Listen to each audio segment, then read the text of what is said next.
Good morning. I think I was frozen for a second, so I'm going to wait till the red circle of doom is not staring at me in the face.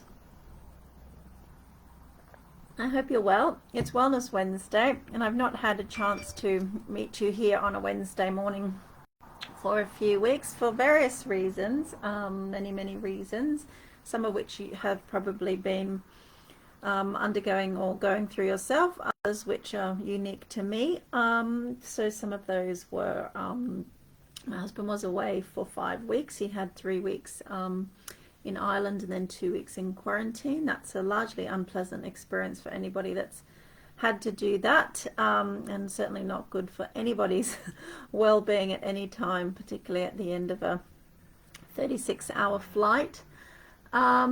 And then, so I was managing things well in the meantime whilst he was away, and then we had the lovely lockdown.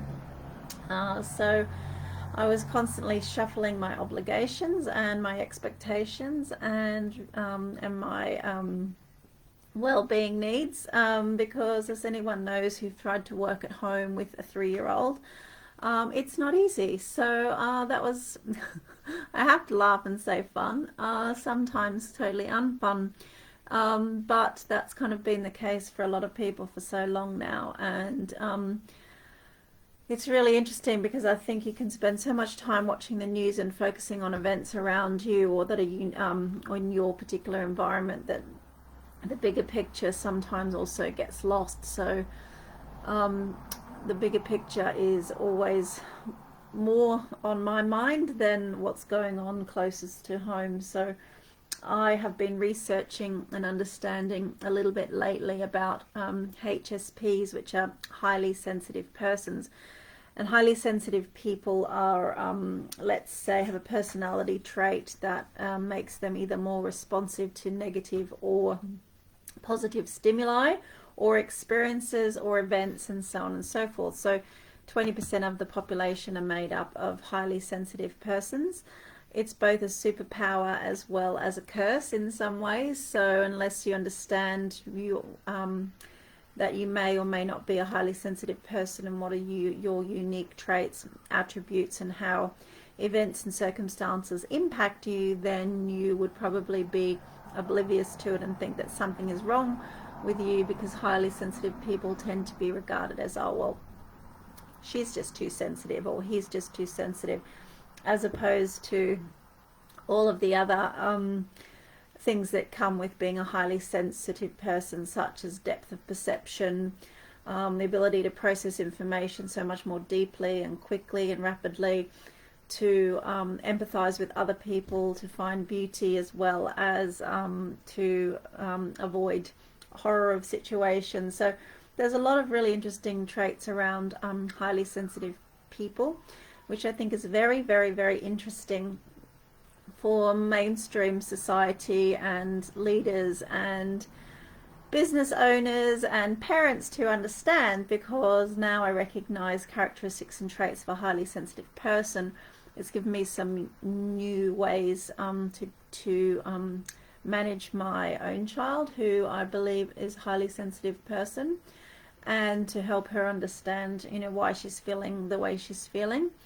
And so I'm going to post a link to an article in the comments of this live that you can have a little read for yourself. You may recognize yourself, or you may recognize someone else that you know, and it may help you support them better, but also to tap into their strengths, because highly sensitive people do have a lot of strengths as well. So that's been really interesting, and I stumbled across this work again by accident by a lady called Elaine Aron. And she started all of this research in the 90s, and she's produced a really awesome book and a documentary, which I've watched, and I've since done some further background reading to better understand it myself. So it's really fascinating. And when you think about the situation in the world right now, and those that seem to cope well and not cope well, or those that have quickly adapted to new situations, it kind of gives you some insights into why we can be more resilient in certain circumstances, whereas in other circumstances certain personality traits may not be more resilient. So there's no one size fits all solution, unfortunately, because we're all unique and we're all faced with our own unique circumstances on any given day. And on any given day, based on what's going on in all aspects of our lives as to how we will respond to different events and circumstances. So I have found that immensely valuable to understand this work, so I'm looking forward to sharing it. So what else has been going on since I saw you last? Well, I've been very busy with our projects in Brazil, and that moves quite quickly and rapidly. And then I've been busy finalizing with the artist book number 3. So that's a children's book called Bobby, a Horse Who Teaches a Young Girl How to Love. And we were finalizing the artwork and the layout for that on Monday, just gone. So the goal is to have it printed and ready by late August. So when I travel to Yungaburra for the Yungaburra Book Fair and to Atherton for the Health and Wellness Expo, I can share my 3 books at those events, as well as books from other Townsville authors, which I'll be taking on the road with me. And I'm very excited to go on a short trip up the road this Sunday to Bushland Beach to do my first markets in a while. I haven't had much of an opportunity to do markets this year, both with my schedule and with the kids' schedules. So I'm looking forward to going to Bushland Beach on Sunday to the market and having a stall there and connecting again with local community. I'm hoping to enjoy some sunshine as well as nice time for outdoors. So that will be really cool. So the other things that I have been working on, and I'm not sure if you've read my book already, you would know that July is essentially aligned with step 7, which is about jogging. Or for those that don't like the word jogging, it's actually about physical activity and movement and the importance of movement for well-being as well as health and longevity.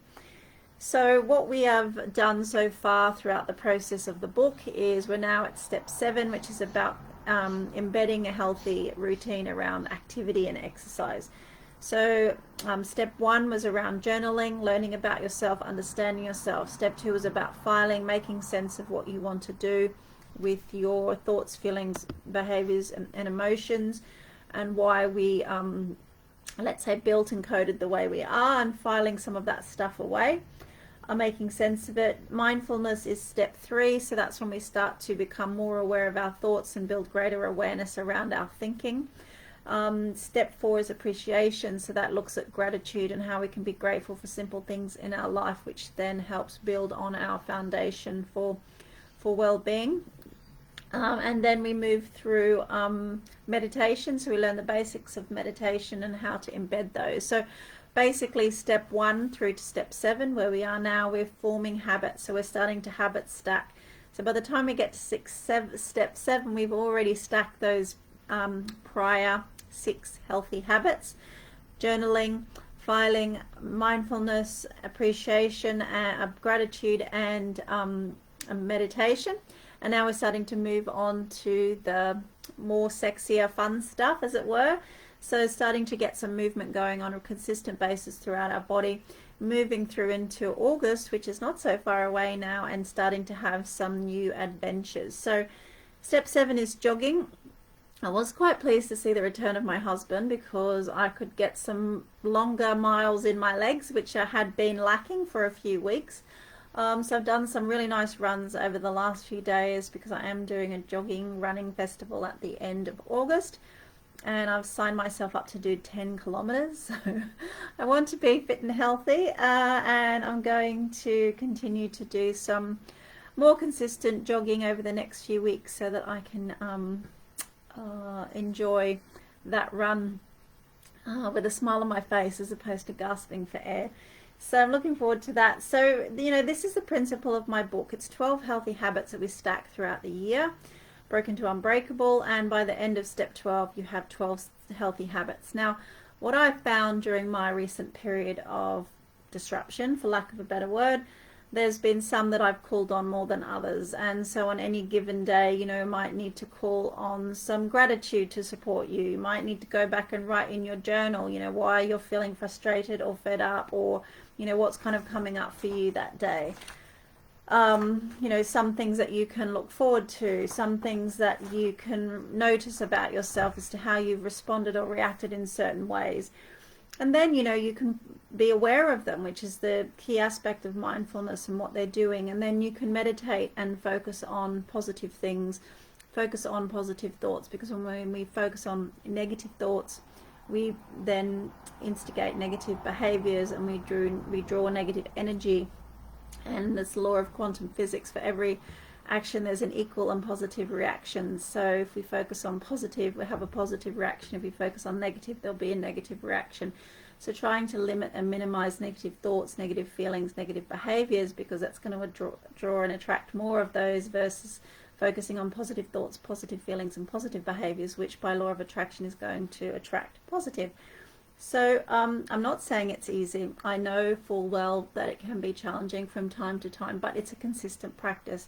And when we consistently practice or lean on our good habits to help us during times of stress, strain, trouble, pain, suffering, they come to us more readily and more quickly, and it stops us from kind of spiraling, going into a rabbit hole, or to making loads of unhealthy choices, whether that's what we put in here or what we put in here, and what we allow in here. So I just wanted to share some thoughts with you.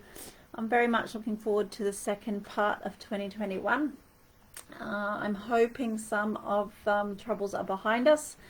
Some things will continue to evolve and unfold, and I'm certainly thinking a lot about everyone, everywhere, and what people are going through, which is normal for a HSP, as I now fondly can refer to myself.